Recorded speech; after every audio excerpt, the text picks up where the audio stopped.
guys, welcome back to my channel. I'm Sis Diksha Joshi. I wish you all a very happy Janmashtami.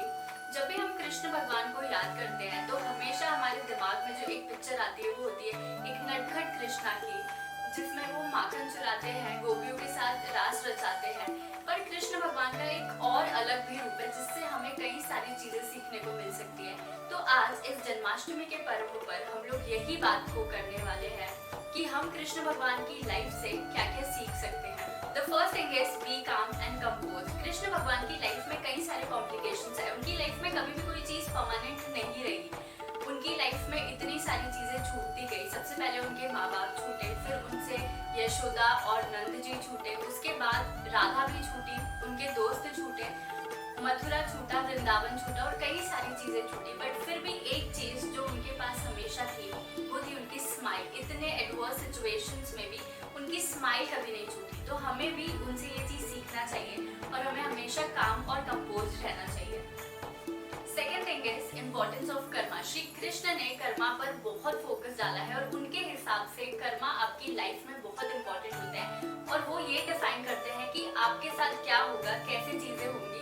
तो इसीलिए कर्मा बहुत important है। उनका ये कहना है कि आप आपकी जर्नी को एंजॉय करते चलो, आपके कर्म अच्छे रखो, तो आप अपने गोल तक बहुत इजीली, बहुत अच्छे से पहुंच जाओगे।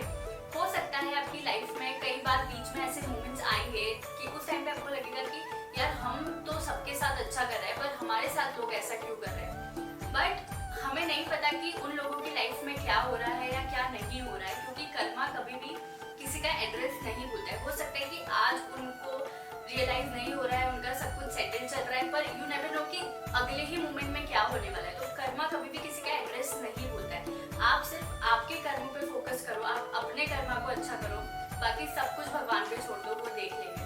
थर्ड थिंग इज, इस दुनिया में जो भी हो रहा है उसका एक रीजन है। श्री कृष्ण कहते हैं कि दुनिया में जो कुछ भी हो रहा है ना उसका कुछ रीजन है, कुछ पर्पस है। बिना रीजन के कोई चीज नहीं होती।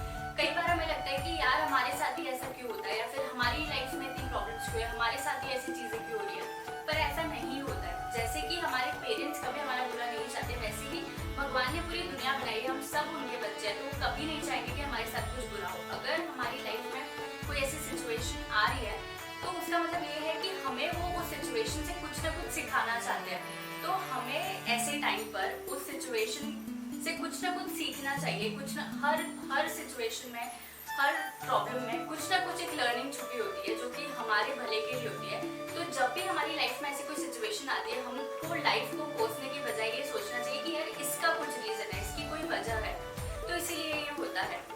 जैसे अगर हम इंटरव्यू देने जाते हैं तो हमको नहीं पता होता है कि क्या क्वेश्चन आने वाला है या फिर क्या चीजें होने वाली है, क्या चीजें पूछने वाले हैं, तो हमें नहीं पता होता है। बट उस टाइम पे हमें हमारा दिमाग लगाकर उस चीज को हैंडल करना पड़ता है। तो वही होता है कि अगर हम इंटरव्यू या तो क्रैक कर पाते हैं या तो नहीं, हम रिजेक्ट हो जाते हैं। तो वैसे ही लाइफ में भी सिचुएशंस आती है, हमें नहीं पता है कि अगले मोमेंट में हमारे सामने क्या आने वाला है। कई बार इंटरव्यू में हमसे ऐसे क्वेश्चंस पूछे जाते हैं जो कि हमें नहीं पता कि उस टाइम पे कैसे रिएक्ट करना है, या फिर हम बहुत ज्यादा एग्रेसिव हो जाते हैं। वो लोग जान करके ऐसे क्वेश्चंस पूछते हैं कि आप एग्रेसिव हो, क्योंकि वो वही चीज को टेस्ट करना चाहते हैं। तो वैसे सिमिलरली लाइफ में अगर प्रॉब्लम्स आ रही है तो भगवान भी आपको टेस्ट करना चाहता है, या फिर आगे कुछ बड़ा ऐसा होने वाला है जिसके लिए वो आपको प्रिपेयर कर रहा है। तो अगर कोई भी ऐसी सिचुएशंस आ रही है तो आप उससे सीखो। बस उनका पर्पस यही है कि आप उस चीज से सीखो, क्योंकि हो सकता है कि आगे उससे बड़ा कुछ आपके सामने आने वाला हो, तो उसके लिए आपको प्रिपेयर कर रहे हैं, या फिर वो चाहते हैं कि आप अभी उस चीज को सीखो, आपके लिए वो सीखना जरूरी है। It's better to be prepared than to regret. तो आप जो भी चीज आपके साथ हो रही है उसे सीखो, समझो और आगे बढ़ते चलो। फोर्थ थिंग इज, कोई भी काम छोटा या बड़ा नहीं होता। जैसे अगर हम श्री कृष्ण का एग्जाम्पल ले तो उन्होंने महाभारत के युद्ध में सारथी बनना पसंद किया और वो सारथी बने अर्जुन के, और उन्होंने उनको पूरा सारथी बनकर गाइड किया। जिन्होंने, श्री कृष्ण पूरी दुनिया के भगवान हैं, उन्होंने वो उस युद्ध में, उस महाभारत के अंदर वो रथ चला रहे हैं। तो कोई भी काम छोटा या बड़ा नहीं होता, क्योंकि उस टाइम पे उनको पता था कि अर्जुन की जीत करवाने के लिए उनका सारथी बनना बहुत इंपॉर्टेंट है।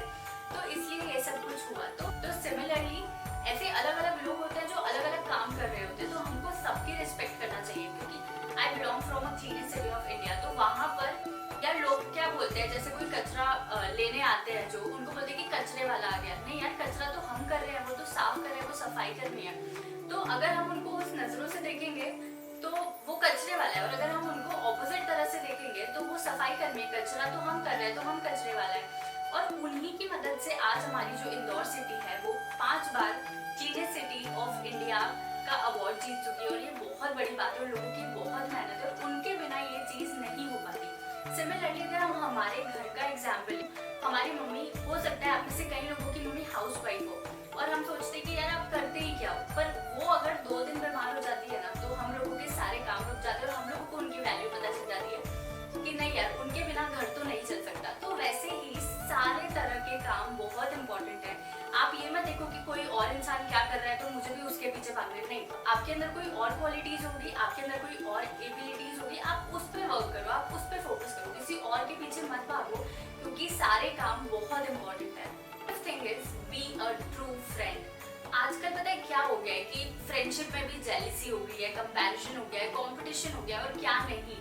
ये जो दुनिया जैसे जैसे डेवलप हो रही है, जैसे जैसे ग्रो कर रही है, ये सारी चीजें हम लोगों की लाइफ में आती जा रही है। पर आई मस्ट से कि अगर आप किसी से फ्रेंडशिप कर रहे हो दिल से, अगर आप किसी को अपना दोस्त मान रहे हो तो उसके साथ आप अपनी फ्रेंडशिप को पूरे दिल से निभाओ। या तो आप बिल्कुल ही फॉर्मल रहो तो ठीक है, और अगर आप दोस्ती कर रहे हो तो उसको दिल से निभाओ। यार भले आपकी लाइफ में कम दोस्त हो, कम लोग हो, पर उनके साथ आप एक अच्छा रिलेशनशिप निभाओ। ये चीज बहुत इंपॉर्टेंट है। अगर हम कृष्ण भगवान की बात करें तो कृष्ण भगवान और सुदामा जी की दोस्ती की कहानी हम सबको पता है और पूरी इस वर्ल्ड में उनकी दोस्ती से बड़ा कोई एग्जाम्पल मुझे तो याद नहीं आता कि कोई फ्रेंडशिप के ऊपर और कोई बहुत अच्छा एग्जाम्पल है। ये दोनों की दोस्ती का एग्जाम्पल बेस्ट है। तो इसीलिए हमें भी ऐसी ही फ्रेंडशिप निभानी है कि 2 चीज जो आपकी फ्रेंडशिप के बीच में कभी नहीं आनी चाहिए, वो है एक तो आपका स्टेटस और एक आपकी सक्सेस। जिस दिन ये 2 चीजें दोस्ती के बीच में आ गई तो वो दोस्ती दोस्ती नहीं रहती है। तो इसीलिए आपसे रिक्वेस्ट है कि अगर आप किसी से फ्रेंडशिप कर रहे हो तो उसको बहुत अच्छे से निभाओ। I hope you enjoyed this video, so like, share and comment and subscribe my channel if you have not yet subscribed. Bye bye, take care.